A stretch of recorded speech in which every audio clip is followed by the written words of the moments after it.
नमस्कार, आप देख रहे हैं देवभूमि डायलॉग। मैं हूं रमेश भट्ट और आज बात करेंगे महंगाई की। 1 फरवरी को जो आम बजट आ रहा है, क्या वो आम आदमी को महंगाई से निजात देने वाला होगा?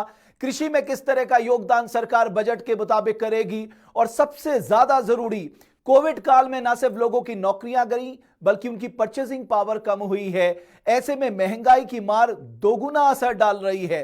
तो ये क्या जो बजट आ रहा है 1 फरवरी को, देश का बजट, वो आम आदमी को राहत देने वाला होगा? इसी पे बात करने के लिए 2 खास मेहमान मेरे साथ मौजूद हैं। Professor doctor Akhil Swami, well known economist, बहुत बहुत स्वागत है स्वामी साहब आपका देवभूमि डायलॉग में।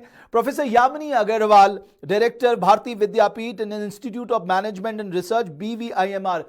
यामिनी जी, बहुत बहुत धन्यवाद देवभूमि डायलॉग से जुड़ने के लिए। प्रोफेसर स्वामी, मैं शुरुआत आपसे करना चाहूंगा। हर किसी की नजर है और कोई भी सरकार अलोकप्रिय हो जाती है अगर वो महंगाई को काबू नहीं कर पाती है। तो आपको लगता है इस बजट में हमें वो दृष्टि दिखेगी, वो सोच दिखेगी जो आम आदमी को महंगाई से राहत दे सकती है? देखिए, वो दृष्टि दिखनी चाहिए क्योंकि जो कोविड पीरियड में पिछले 2 साल में हुआ है उसमें यह हुआ है, जैसे आपने कहा कि जो मध्यम वर्ग है, अल्प मध्यम वर्ग है और जो गरीब वर्ग है उसकी क्रय शक्ति बहुत ज्यादा कम हुई है। जब जीडीपी पिछले 2 साल से एक तरह से स्थिर है, पहले 8% गिरी फिर 9% बढ़ी, तो इसका मतलब यह है कि जीडीपी करीब करीब स्थिर है और 5-6% का इन्फ्लेशन है। देखिए, जो समस्या है, जो मुख्य समस्या है वो ये है कि एक तरफ तो इन्फ्लेशन है और दूसरी तरफ मार्केट में डिमांड नहीं है। ये सबसे बड़ी समस्या है, क्योंकि देखिए इन्फ्लेशन 2 वजह से बढ़ता है। या तो डिमांड बढ़े, सप्लाई ना बढ़े, दूसरा डिमांड उतनी रहे और सप्लाई कम हो जाए। तो देखिए, वास्तविकता में डिमांड मार्केट में कम हुई, जैसे कि सीमाई की रिपोर्ट ये कहती है कि 97% लोग ऐसे हैं जिनकी आमदनी या तो स्थिर रही या उनकी आमदनी कम हो गई। केवल 3% लोग ऐसे हैं जिनकी आमदनी बढ़ी। और मेरे विचार से ये 3% लोग वही हैं जो इक्विटी मार्केट में थे, क्योंकि इक्विटी मार्केट ने कोविड पीरियड में पिछले 2 साल में बहुत बेहतरीन रिजल्ट्स प्राप्त किए हैं, क्योंकि इंटरनेशनल जो इंटरेस्ट रेट थे वो बहुत ज्यादा कम थे और मार्केट में सारी इकोनॉमीज ने मार्केट में पैसा पुश किया। तो वास्तविकता में इन्फ्लेशन अगर 6% का हो और मेरी इनकम 10% बढ़े तो मुझे समस्या नहीं होगी। समस्या मुझे तब होगी जब इन्फ्लेशन 5% का हो और मेरी तनख्वाह न बढ़े, क्योंकि 5% का इन्फ्लेशन का मतलब यह है और तनख्वाह नहीं बढ़ती है तो मेरी तनख्वाह 5% कम हो गई। अब जैसे मैं तो बुजुर्ग व्यक्ति हूं, मेरी जो इंटरेस्ट रेट से इनकम हुआ करती थी 8.25% होती थी, अब 6% होती है। तो अगर 2.25% मेरी इनकम कम हो गई तो मेरी परचेजिंग पावर कम हो गई। कोविड की वजह से हम बाहर निकल नहीं रहे, परचेजिंग कर नहीं रहे।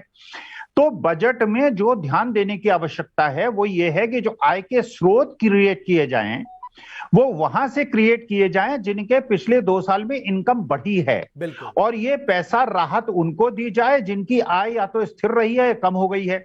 कृषि, जो कृषक है, जो किसान है, क्योंकि उसकी इनपुट कॉस्ट बढ़ी है, हर चीज के दाम बढ़े हैं, फर्टिलाइजर के दाम बढ़े हैं, पेस्टिसाइड के दाम बढ़े हैं, बिजली के दाम बढ़े हैं और पेट्रोल डीजल के दाम बढ़े हैं। अगर उसकी उपज का उसे उचित मूल्य नहीं मिलता तो देश की 60% लोगों की जो क्रय शक्ति है वो कम होती है।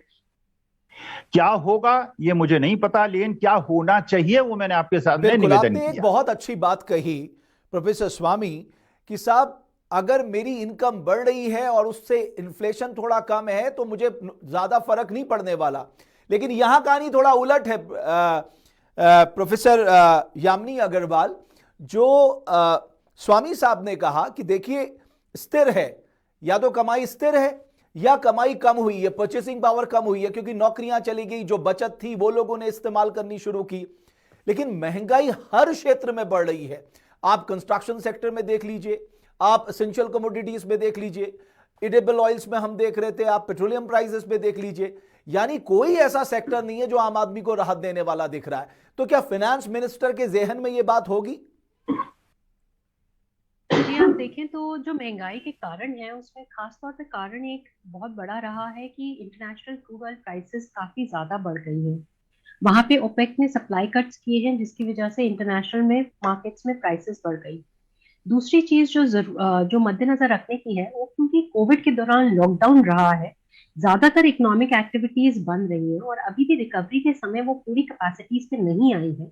तो जो सप्लाईज है वो रिस्ट्रिक्टेड है, जिसकी वजह से जो सप्लाई चेन डिस्ट्रप्शंस हुई हैं, उसकी वजह से जो इनपुट कॉस्ट हो, चाहे चाहे वो फिनिश्ड गुड्स, उन सब की कॉस्ट वो बढ़ गई है। जैसे जैसे इकोनॉमी रिकवर कर रही है और वेरिएंट भी है जहाँ पे ओमिक्रॉन है, वहां पे उसको ओवरकम करने के लिए बूस्टर डोज दी जा रही है फ्रंटलाइन वर्कर्स और 60+ को। कोशिश ये भी की जा रही है बच्चों को वैक्सीनेट किया जाए। तो इकोनॉमी को पूरी रिकवरी फेज में लाने के लिए जितनी वैक्सीनेशन में सब्सिडी है या वैक्सीनेशन प्रोवाइड करना है, वो एक्सेस कराया जा रहा है, जिसकी वजह से माना जा रहा है जो सप्लाई चेन डिस्ट्रप्शंस हुई हैं, जो इन्फ्लेशन में ज्यादा फ्यूल कर रही हैं, वो कम होगी। जो अंतरराष्ट्रीय क्रूड ऑयल की स्थिति है, वो अभी थोड़ी टेम्पररीली हाई है, पर जैसे ही वो सप्लाईज बढ़ाएंगे वैसे ही वो कंट्रोल में आ जाएगी। तो प्रोफेसर वहां तक अग्रवाल, वो एक बात समझ इन्फ्लेशन। में नहीं आती, अगर सरकार 8 लाख करोड़ रुपए 3 साल में केवल पेट्रोलियम प्राइसेस में टैक्स लगा के निकालती है, तो सबसे आसान तरीका होता है सरकारों के लिए, चाहे वो केंद्र सरकार हो, राज्य सरकार हो, ये पेट्रोलियम प्राइसेस में टैक्स लगा देना। जब आप इतना पैसा यहां से ले रहे हैं और आपको पड़ा है कि क्रूड ऑयल बढ़ रहा है, तो आप आम आदमी को तो बर्डन कम करिए ना। जी आप देखिए, ये कहना कि जो है वेलफेयर स्कीम्स पे नहीं लगा, वो शायद सही नहीं होगा। अगर आप आत्मनिर्भर अभियान 1, 2 या 3 देखें जो कोविड के समय पे आए थे, उसमें कोशिश की गई थी कि 13% जीडीपी का जो मूल्य है वो लोगों की वेलफेयर स्कीम्स पे जाए, चाहे उन्हें पैसा मुहैया कराना हो, चाहे राशन देना हो, चाहे 1000 से 500 रुपीज पैसा आगे देना हो। अगर आप पिछले बजट को भी उठा करके देखें तो कोशिश की गई थी जो हेल्थ केयर सिस्टम है उसमें 137% इंक्रीज किया जाए। जहां तक कोशिश होनी चाहिए वो सरकार की ये होनी चाहिए कि अगर मदद पहुंचानी है तो एक इकोसिस्टम प्रोवाइड किए जाए जहां पे नौकरियां हो, जिसके लिए जरूरी है कि कैपिटल एक्सपेंडिचर किया जाए एजुकेशन, हेल्थ केयर और इंफ्रास्ट्रक्चर पे। इंफ्रास्ट्रक्चर कंटिन्यूअस फोकस रहा है गवर्नमेंट का, जो एक कंटिन्यूअस जो लेबर क्लास है जिसका सबसे ज्यादा लॉस हुआ है इस कोविड के दौरान, उसको जो है एक नौकरी देता है। हेल्थ केयर सिस्टम से आपके जो डॉक्टर्स हैं, नर्सेज हैं, पैरा स्टाफ है, सारे उस सिस्टम को एक नौकरी मिलती है। ऐसे ही एजुकेशन सिस्टम से ओवरऑल स्किल डेवलपमेंट होता है। तो इन सभी सेक्टर्स के मद्देनजर रखते हुए एक फायदा पहुंचता है। जो एक सेक्टर और है जिनके जिनके तहत सरकार को जो है कंटिन्यूसली अवेयर रहने की जरूरत है, वो है एग्रीकल्चर सेक्टर, जिसमें अगर आप पिछले बजट भी उठा करके देखें तो काफी हद तक 16 पॉइंट एजेंडा एग्रीकल्चर का डालना या इंफ्रास्ट्रक्चर को एनहांस करना या कोल्ड स्टोरेज फैसिलिटीज को एनहांस करना, इन सब पे कॉन्सेंट्रेशन हुआ है। किसान के लिए रेल चली है, ऐसे ही कुछ चीजों से उनको वहां पे फायदा पहुंचाने की कोशिश की है। तो जरूरी बात है कि इन्फ्लेशन का जो दर है वो अभी भी 4 से 6% के अंदर अंदर है। पर क्या जरूरी है कि एक तो नौकरियां दी जाए, खास तौर पे जो लेबर जिनकी नौकरियां गई है इस स्थिति के अंदर, चाहे वो कंस्ट्रक्शन वर्कर्स हो, चाहे वो कोई और वर्कर्स हो। चलिए, तो आपका यह कहना है कि सरकार अपनी ओर से हर काम कर रही है। अब प्रोफेसर स्वामी, एक बड़ी दिलचस्प बात, हमारे यहां कहावत है कि साहब good economics is bad politics, लेकिन जब आपको पॉलिटिक्स करनी है तो आपको लोगों का ध्यान देना होगा। इंफ्रास्ट्रक्चर बहुत अच्छी चीज है, बिल्कुल बढ़ना चाहिए, वो हमारी ग्रोथ को कहीं ना कहीं सहारा देता है। लेकिन सर, अगर मैं ऑयल प्राइसेस की बात करूं, हम जानते हैं हमारी डीजल इकोनॉमी है, एक तरह से ट्रांसपोर्टेशन की कॉस्ट बढ़ती है, सीधा उसका इंपैक्ट हमारे इन्फ्लेशन में पड़ता है। क्या आपको लगता है कि गवर्नमेंट की प्रायोरिटी में इन्फ्लेशन है? देखिए, वास्तविकता में मुझे क्षमा करें यामिनी जी की इस बात से मैं थोड़ा सा असहमत हूं। इंटरनेशनल क्रूड प्राइसेस का भारत के उपभोक्ता के जो पेट्रोल डीजल पे खरीदता है उसका कोई कोरिलेशन नहीं है, ये सरकार ने जता दिया। पिछले 2 साल के अंदर आपने देखा कि इंटरनेशनल क्रूड प्राइसेस जो थे $30-40 पर बैरल हो गए थे। एक बार तो शून्य की स्थिति में आ गए थे। उस स्थिति में भी जो पेट्रोल डीजल के दाम थे वो भारत में बढ़े हुए थे। इसका मतलब ये है कि जो बेनिफिट था इंटरनेशनल क्रूड प्राइसेस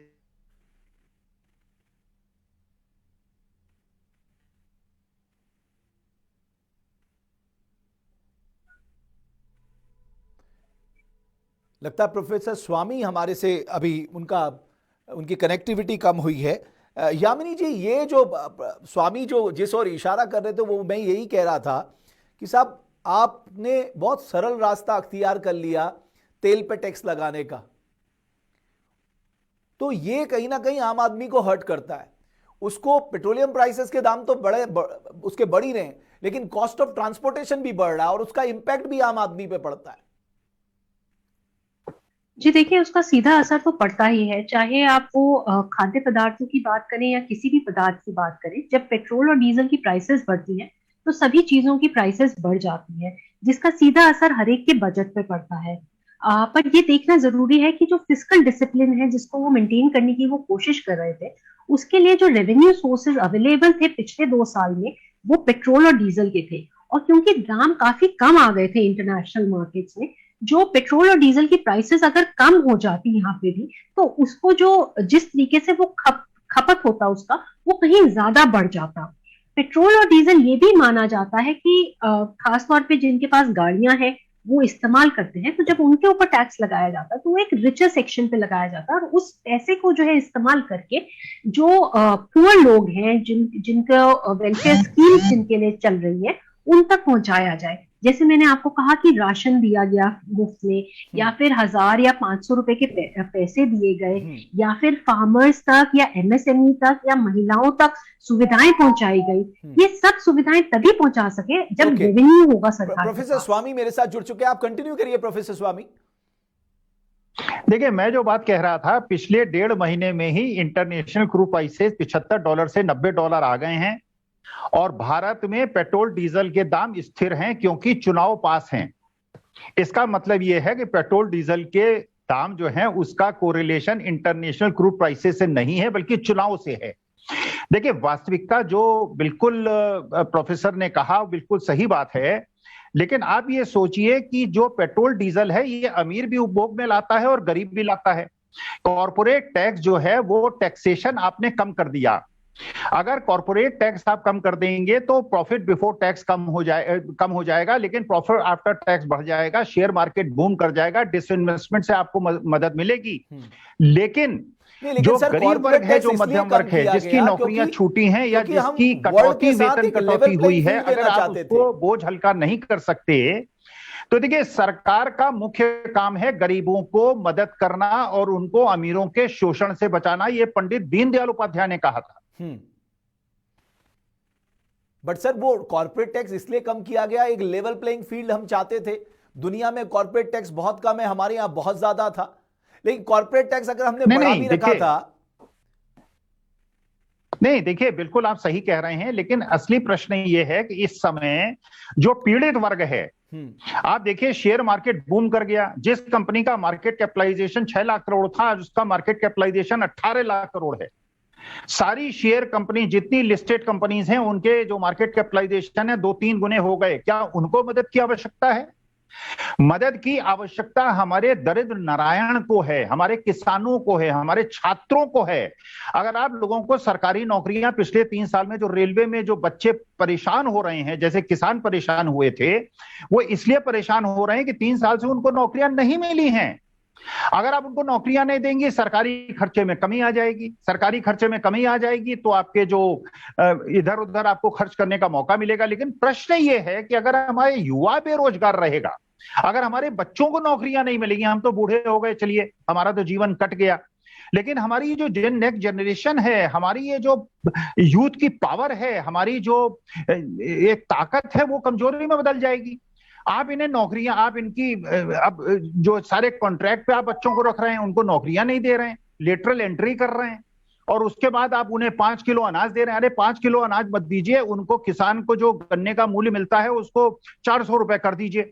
उसको आपके कोई 2000 रुपए की आवश्यकता नहीं है, उसको किसी प्रकार की अनाज की आवश्यकता नहीं है, क्योंकि जब किसान को पैसा मिलेगा तो वो अपने मजदूरों को भी पैसा देगा। अगर उसको उपज उसका 1500 में धान बेचेगा और उसकी लागत मूल्य जो है 50% बढ़ जाएगी, तो अपने मजदूरों की वेतन कटौती करेगा। लोग शहरों से नौकरी छोड़ छोड़ के गांवों की तरफ जाएंगे, नौकरी तो उनको मिल जाएगी क्योंकि वो किसानी में लग जाएंगे। लेकिन जो पहले 50,000 रुपए कमा रहा था दिल्ली और नोएडा के अंदर, वो 50,000 की तनख्वाह में ईएमआई पे मकान ले रखा था, बच्चों को अच्छे स्कूल में पढ़ा रहा था, आज वो गांव में जाके 10,000 की नौकरी कर रहा है। तो प्राथमिकताओं का प्रश्न है। कॉर्पोरेट टैक्स कम करने की आवश्यकता है, लेकिन ये वो समय नहीं है, ये संकट काल है। पिछला 2 साल संकट काल है और इसमें हमें हैंड होल्डिंग किसकी करनी है? हमें एमएसएमई की करनी है, हमें छोटे उद्योग की करनी है, हमें छोटे व्यापार की करनी है। बड़ा उद्योग जो है शक्तिशाली है, उसने पैसा मार्केट और लोन से नहीं उठाया है, उसने इक्विटी से पैसा उठाया है। कमजोर आदमी को, मध्यम वर्ग को आवश्यकता है, क्योंकि उसके बच्चे जो हैं जिनके पास स्मार्टफोन नहीं है, पिछले 2 साल से वो शिक्षा से वंचित हो गए हैं। इतना सब कुछ करने के बाद भी प्रोफेसर यामिनी अग्रवाल, हमारे पास प्राइवेट इन्वेस्टमेंट नहीं आ रहा है।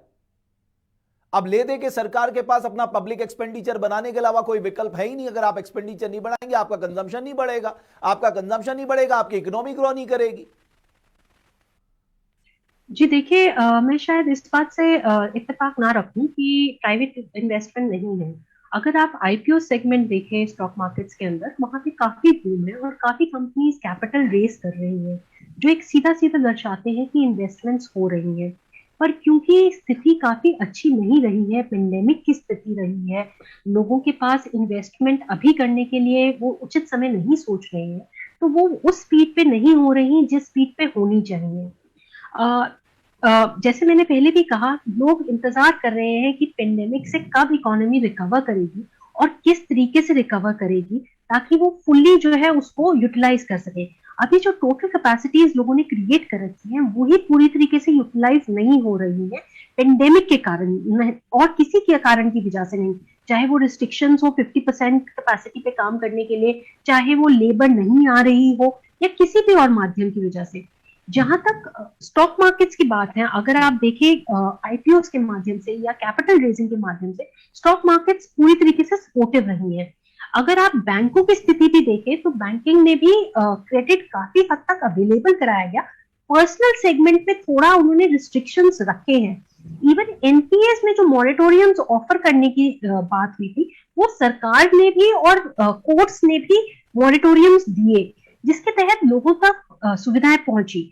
जैसे मैंने पहले भी कहा कि जो पैकेजेस ऑफर हुए थे गवर्नमेंट ने, या जो सरकार ने कोशिश की थी, उसके थ्रू लिक्विडिटी भी मैनेज की गई। अगर आप इंटरेस्ट रेट्स की भी बात करें तो आरबीआई ने इंटरेस्ट रेट्स लोएस्ट लेवल पे रख करके मार्केट में काफी लिक्विडिटी को सपोर्ट किया है। आरबीआई बार बार कह रहा है कि साहब आपको अगर महंगाई कम करनी है तो उन्होंने सरकार को बार बार कहा है कि साहब आप अपने पेट्रोलियम प्राइसेस में टैक्सेस को चेक करिए। बिकॉज आरबीआई भी कब तक अपनी मॉनेटरी पॉलिसी के जरिए, देखिए केवल मॉनेटरी पॉलिसी महंगाई को काबू नहीं कर सकती, आपको फिस्कल कदम भी उठाने पड़ेंगे, आपको एडमिनिस्ट्रेटिव कदम भी उठाने पड़ेंगे, आपको एग्रीकल्चर में इन्वेस्टमेंट भी करना पड़ेगा, आपको सप्लाई चेन दुरुस्त करनी पड़ेगी, आपको स्टोरेज कैपेसिटी बढ़ानी होगी। ये सारे काम तो करने ही होंगे सरकार को साहब, तभी तो जाके आप जो ये चुनाव का सबसे बड़ा मुद्दा है, मैं राजनेताओं की बात कर रहा हूं कि उनकी कुर्सी को खतरा हो जाता है साहब इन्फ्लेशन को लेके, तो उनके लिए प्राथमिकता तो ये रहना चाहिए। प्रोफेसर यामिनी। हाँ तो जी देखिए, प्राथमिकता में तो महंगाई है, ऐसा नहीं है कि महंगाई नहीं है। पेट्रोल और डीजल की प्राइसेस कम की गई, 5 रुपए कम किए गए। कोशिश ये भी की गई कि जो सप्लाई चेन्स हैं उनको जितने से ज्यादा हो सके उस डिस्ट्रप्शन को कम किए। जैसे अगर आप देखें, चाहे तो वो वैक्सीनेशन लाना हो, चाहे वो बूस्टर डोज अवेलेबल कराना हो, उसी से वो सप्लाई चेन आगे जाएगी। आपको समझना होगा कि सप्लाई चेन में जो डिस्ट्रप्शंस आए हैं वो लॉजिस्टिक्स की वजह से नहीं आए, वो पेट्रोल और डीजल प्राइसेस की वजह से नहीं आए, वो इस पेंडेमिक के कारण आए हैं, जिसकी वजह से लोग ना तो अपने ऑफिसेज जा पा रहे हैं, ना लेबर क्लास अपना काम कर पा रही है, और लोग जाकर के गांव में बैठ गए हैं, जिसकी वजह से वो आगे प्रोड्यूस नहीं कर रहे। जैसे मैंने कहा, फैक्ट्रीज में कैपेसिटीज हैं और वो फुल्ली यूटिलाइज नहीं हो रही, तो जब तक वो चीजें नहीं होंगी तब तक नहीं। अगर आप देखें ग्रोथ हमें जो नजर आई है कुछ सेक्टर्स में, एग्रीकल्चर ही एक ऐसा सेक्टर था जो पेंडेमिक के दौरान उसने 3.6% ग्रोथ आपको दी है, एक मात्र सेक्टर जिसके अंदर कोई दिक्कत नहीं आई। कोशिश ये भी की गई कि जितनी रेगुलेशंस हैं उनमें कंप्लायंसेस डीक्रिमिनलाइज किए जाएं या बेहतर किए जाएं, एक सिंगल पोर्टल के द्वारा टैक्स सिस्टम को थोड़ा सुधारा जाए, फेसलेस टैक्सेशन के द्वारा। ये जो इकोसिस्टम बनाना होता है जिससे इन्वेस्टमेंट ज्यादा आए, जिससे क्रेडिट ज्यादा बढ़े, वो एक सरकार प्रोवाइड कर सकती है फिस्कल मेजर्स के द्वारा। आपने सरकार खुद इन्वेस्टमेंट्स कर सकती है। आपने एक इंपॉर्टेंट बात की कि जब संकट काल था इस देश में तो काम कौन आया, तो आप सरकार को भी ध्यान रखना होगा कि जो किसान काम आया ना वही आपकी प्राथमिकता में होना चाहिए, क्योंकि संकट काल में नुकसान की खेती करते हुए भी उसने अपनी ग्रोथ रेट में अपने कंट्रीब्यूशन को बढ़ाया। प्रोफेसर स्वामी, मैं गलत कह रहा हूं क्या? नहीं नहीं, बिल्कुल आप सही कह रहे हैं। देखिए, वास्तविकता में ये संकट काल में हाथ उसका पकड़ना चाहिए जो कष्ट में है। आपके दो बेटे हैं घर में, एक बिल्कुल दुबला पतला है, एक पहलवान है, तो पहलवान को बादाम खिलाना आवश्यक है कि कमजोर को जिंदा रखना आवश्यक है?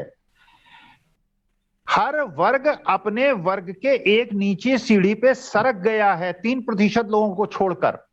जो मध्यम वर्ग था वो अल्प मध्यम वर्ग हो गया है, जो पॉवर्टी लाइन से ऊपर आया था वो पॉवर्टी लाइन के नीचे आ गया है। उनकी हैंड होल्डिंग की आवश्यकता है। इस समय विटामिन्स की आवश्यकता नहीं है, इस समय आवश्यकता है एंटीबायोटिक्स की, इस समय आवश्यकता है पेन किलर की। उसको मदद देने की आवश्यकता है जिसको मदद की जरूरत है। हमारे देश के बच्चों को 40% देश के जनता ऐसी है जो पिछले 2 साल में ऑनलाइन टीचिंग का लाभ नहीं उठा पा रही है, वो अशिक्षित रह जाएगी, देश कमजोर हो जाएगा, क्योंकि उनके पास स्मार्टफोन नहीं है, उनके पास इंटरनेट नहीं है। ये होनी चाहिए हमारी प्राथमिकता।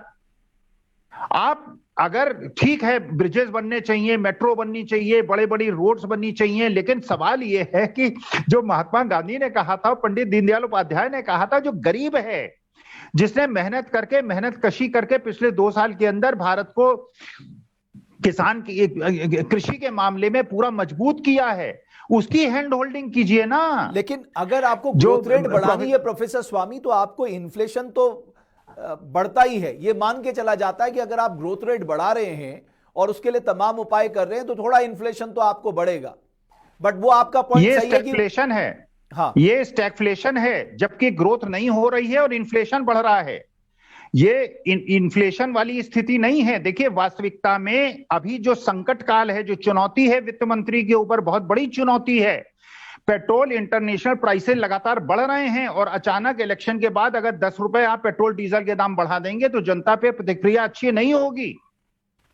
पिछले 2 साल से जो लाभ आपको इंटरनेशनल क्रूड प्राइसेस कम होने का हुआ था, वो लाभ अब अगले साल हो सकता है कि आपको ना हो। चुनौतियां बड़ी हैं। जिनके पास इनकम है, जिन्होंने इनकम जनरेट की है, उनको टैक्सेशन करने की आवश्यकता है। मध्यम वर्ग और गरीब वर्ग को जिंदा रखने की आवश्यकता है। बिल्कुल। और प्रोफेसर यामिनी, ये प्रोफेसर स्वामी ने एक बड़ी दिलचस्प बात कही कि साहब उन पे टैक्स ज्यादा लगाइए जिनके पास देने की क्षमता है, और उनको आप राहत दीजिए जिनके पास नहीं है। भाई, अर्थशास्त्र का अगर देखा जाए तो मूल स्वरूप यही होना चाहिए, मूल उद्देश्य भी यही होना चाहिए कि जो रिचर हैं उनको ज्यादा टैक्स लगाइए और जो कमजोर है उस पैसे से उसकी मदद करिए। एक बात मैं और कहना चाहता हूं, आप जब फाइनेंस मिनिस्टर के बारे में सोचती हैं, क्योंकि वाकई उनके सामने बहुत बड़ी चुनौती है, आपके पास रिसोर्सेस नहीं है, आपके पास लिमिटेड पैसा है, उस पैसे से आपको हर वर्ग को संतुष्ट करना है, तो आपको क्या लग रहा है उनकी प्रायोरिटी में कौन कौन से सेक्टर हो सकते हैं? प्रोफेसर यामिनी अग्रवाल जी, मेरे हिसाब से अभी कैपिटल एक्सपेंडिचर पे ही कंसंट्रेशन होगा। Education, health care, infrastructure and agriculture, ये ही प्रमुख बिंदु रहेंगे जिसके अंदर इन्वेस्टमेंट्स होंगी, ताकि वो एक लॉन्ग टर्म इफेक्ट दे सके नौकरियों के मामलों में भी और आगे ग्रोथ के लिए। प्रोफेसर स्वामी, आपकी जो जिसको हम कहते हैं कमिटेड एक्सपेंडिचर इतने ज्यादा है कि प्रोफेसर यामिनी अग्रवाल ने अच्छी बात कही कि साहब आपका कैपिटल एक्सपेंडिचर पे हमारा ध्यान होगा और बढ़ाना भी चाहिए, बिल्कुल बढ़ाना चाहिए। आप एसेट्स क्रिएट नहीं करेंगे तो आपके पास इनकम कहां से आएगी? लेकिन मौजूदा हालात में आपको लगता है कि इतना ज्यादा स्कोप हमारे पास है कि हम ज्यादा कैपिटल आउटले बढ़ा सकते हैं? देखिए, वास्तविकता में जो रोजगार का सृजन करता है वो मध्यम उद्योग करता है, मध्यम व्यापार करता है। और इस समय जो हो रहा है, देखिए, समस्या जीडीपी की या इनकम जनरेशन की नहीं है, जो समस्या है वो है उसके वितरण की। कुछ चंद लोगों के हाथ में सारी संपत्ति एकत्रित होती जा रही है और जो छोटा उद्योगी है, उद्यमी है, एमएसएमई है, वो कष्ट में है। उसके बाद वर्किंग कैपिटल की समस्या है, जो मार्केट में वो माल भेज रहा है उसका पैसा नहीं आ रहा तो वो नकद माल बेच रहा है। जो छोटा दुकानदार है उसको कष्ट हो रहा है, क्योंकि हम लोग घर बैठ के अमेजन से और जियो मार्ट से सामान मंगा रहे हैं, उसको परेशानी हो रही है जो छोटा आदमी, और वही ज्यादा नौकरी देता है। तो कैपिटल इन्वेस्टमेंट बढ़े, लेकिन कैपिटल इन्वेस्टमेंट से ज्यादा भारत जैसे देश को आवश्यकता है कि रोजगार बढ़े, हमारे बच्चों को नौकरियां मिलें। ये खाली बच्चे क्या करेंगे? ये देश का विकास जो शक्ति है ये बच्चे हैं, और अगर इनको नौकरियां नहीं मिली तो खाली हाथ क्या करेगा? ये मेरी चिंता का विषय है। और तो कैपिटल इन्वेस्टमेंट हो, कैपिटल एक्सपेंडिचर हो, लेकिन इस प्रकार से हो कि जो एमएसएमई है, जो छोटा व्यापारी है, जो छोटा आदमी है, वो रोजगार का सृजन करे, और सारा का सारा जो धन है इक्विटी मार्केट से, आईपीओ से और एफडीआई से जो सारा पैसा है वो बड़ी बड़ी चंद 4-5 कंपनियों में आके वो इतने बड़े हो जाएं कि छोटे को विकसित ना होने दें। ये अमेरिका, यूरोप में चल सकता है, क्योंकि जनसंख्या कम है। भारतवर्ष में जो गांव है और जो मध्यम वर्ग है और जो छोटा वर्ग है, जो कमजोर वर्ग है, उसके हाथ में कुछ पैसा देने की आवश्यकता है, जिससे वो मांग को बढ़ाए और इंडस्ट्री भी प्रॉस्पर करे। ओके, ये तरीका क्या हो सकता है? प्रोफेसर यामिनी अग्रवाल बिल्कुल सही उन्होंने कहा कि अगर उसके पास पैसा होगा, परचेसिंग पावर होगी, वो कंज्यूम करेगा, अल्टीमेटली वो आपकी इकोनॉमी में पैसा आ रहा है। तो आपको लगता है कि वित्त मंत्री के जहन में ये बात होगी?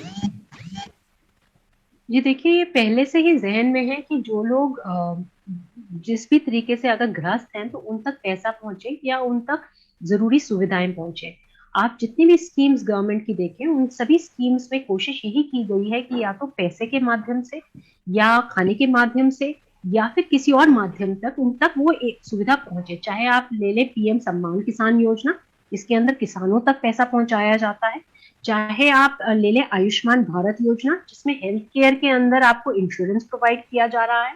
चाहे आप फाइनेंशियल इंक्लूजन की जितनी स्कीम्स हैं उनको ले लें, पीएम जनधन योजना, जिसके अंदर अकाउंट्स आपको दिए जाते हैं, जिसके अंदर एक्सीडेंटल कवर्स या कोई भी आपको कवर दिए जाते हैं। आपको ये भी कोशिश की जाती है कि आपको अगर लोन सुविधा प्रोवाइड करनी है तो वो मुद्रा योजना या उन योजनाओं के द्वारा प्रोवाइड की जाए। अगर आप देखें तो जहां पे राशन की भी जरूरत थी, मुफ्त राशन देने की, वहां पर भी सुविधाएं दी गई। अगर जो महिलाएं हैं उन्हें मैटरनिटी के लिए जो बेनिफिट्स चाहिए होते थे वो भी प्रोवाइड किए गए। कोशिश यही की जाती है कि जो एक वर्ग है जो वनरेबल कहते हैं या जो पोरेस्ट ऑफ द पुअर वर्ग है, उस तक वो सुविधा पहुंचे हर माध्यम से, चाहे वो पैसे के माध्यम से पहुंचे, चाहे वो खाने के माध्यम से पहुंचे, चाहे वो किसी और सुविधा के माध्यम से पहुंचे। ये भी अगर आप देखें, टैक्स रेट्स की भी अगर आप बात करें तो टैक्स रेट आप देखिए जो एक हाई ब्रैकेट में है उसको 30% का टैक्स रेट पड़ता है सरचार्ज के साथ। और अगर आप जीएसटी में भी उसके जो प्रोडक्ट्स वो कंज्यूम कर रहा है वो 28% दे रहा है। 58% से लेकर के 65% आप एक व्यक्ति जो हाई इनकम ब्रैकेट है उससे आप ले लेते हैं। ऐसे ही आप अगर जो बाकी चीजें भी देखें, उसके जो टैक्स रेट्स हैं, पेट्रोल और डीजल जिनकी खपत उनके अंदर ज्यादा होती है, वहां पे ही आप उनको टैक्स कर रहे हैं। तो कोशिश यही रही है कि लोगों तक चीजें पहुंचे। अगर आप देखें, एमएसएमई को सपोर्ट प्रोवाइड करने के लिए रैशनलाइजेशन ऑफ टैक्सेस वहीं से शुरू किए गए जहां पे टैक्स रेट्स कम किए गए। ट्रेडर्स को एमएसएमई की कि अगर एम्प्लॉयमेंट जनरेट करना है then you have to focus on MSME, क्योंकि ये एक ऐसा सेक्टर है जो आपके एम्प्लॉयमेंट को बढ़ा सकता है। जी, आप बिल्कुल ठीक बात कर रहे हैं, और इसके लिए जरूरी बात है कि उन तक पैसा मुहैया कराया जाए। आप आत्मनिर्भर अभियान उठा करके देखेंगे तो उसमें आपको पता चलेगा कि एमएसएमईज को पूरी तरीके से लिक्विडिटी सपोर्ट और क्रेडिट सपोर्ट प्रोवाइड की गई है। ट्रेडर्स जिनको एमएसएमईज में नहीं कंसिडर किया जाता, उनको एमएसएमईज में कंसिडर किया गया है। WTO में जहां पे लोग कह रहे हैं कि आप अपना एमएसएमई सेगमेंट खोलिए, वहां पे भारतवर्ष ही एक देश है, ऐसा देश है जो कह रहा है कि हम अपना एमएसएमई फॉरेन ऑपरेटर्स के लिए नहीं खोलेंगे। एमएसएमईज को सपोर्ट प्रोवाइड करने के लिए हर तरीके से माध्यम खोले गए, चाहे वो कंपटीशन कमीशन के अंदर लोग जो है कंप्लेन डाल सकते हैं अमेजोन के अगेंस्ट, या कहीं पे भी जो है कोई रिट्रीवल ले सकते हैं जहां पे उनको फायदा पहुंचे। अगर आप देखिए आज एक व्यक्ति घर पे बैठे हुए सामान बेच सकता है ई कॉमर्स के माध्यम से, डिजिटलाइजेशन के माध्यम से, पेमेंट बैंक्स के माध्यम से कोई भी अपना बिजनेस स्टार्ट कर सकता है। ये एक अच्छी सोच है, ये आगे लेके जाती है और हर एक व्यक्ति को एंटरप्रेन्योर बनाने की या हर एक व्यक्ति को एक काम देने वाला व्यक्ति बनाने की कोशिश करती है इकोसिस्टम सुधार करके। ओके, आप सहमत हैं प्रोफेसर स्वामी जो यामिनी अग्रवाल जी कह रही हैं? नहीं, देखिए काफी हद तक मैं सहमत हूं। न मैं सरकार का पैरोकार हूं, न सरकार का विपक्षी हूं। मैं तो केवल बात यह कह रहा हूं कि देखिए वास्तविकता में जो मध्यम वर्ग है, अल्प आय वर्ग है, जो छोटा उद्योग है, कि जैसे मैडम ने कहा, बड़ी सही बात कही कि हमने लोन, गवर्नमेंट ने लोन प्रोवाइड, क्रेडिट फैसिलिटी उनको प्रोवाइड कराई। मान लीजिए मैं टूरिज्म इंडस्ट्री में था, मैं होटल इंडस्ट्री में हूं, मैं एविएशन इंडस्ट्री में हूं, मैं रेस्टोरेंट इंडस्ट्री में हूं, 2 साल से मैं शादी से जो संबंधित उद्योग हैं उस इंडस्ट्री में हूं। मेरा व्यवसाय चौपट हो गया है। मैं अपनी जो पुराने लोन है उनका रिपेमेंट नहीं कर पा रहा हूं, इंटरेस्ट का पेमेंट नहीं कर पा रहा हूं, प्रिंसिपल का पेमेंट नहीं कर पा रहा हूं, और आप कह रहे हैं और लोन ले लो। अरे यार, लोन किस चीज के लिए लूं और बैंक किस चीज के लिए मुझे लोन देगा? जब वर्किंग कैपिटल लोन जो बैंक देता है तो वो मेरे कैपेसिटी यूटिलाइजेशन को देखता है, मेरी इंस्टॉल्ड कैपेसिटी को देखता है, आगे के प्रोजेक्शंस को देखता है। वो किस चीज में लोन देगा और मैं लोन ले लूंगा तो उसको पे कैसे करूंगा?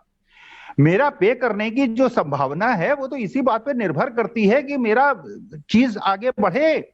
तो ये जो सेक्टर्स हैं, ये सेक्टर्स इतने पिछड़ गए हैं, इनकी हैंड होल्डिंग की आवश्यकता है।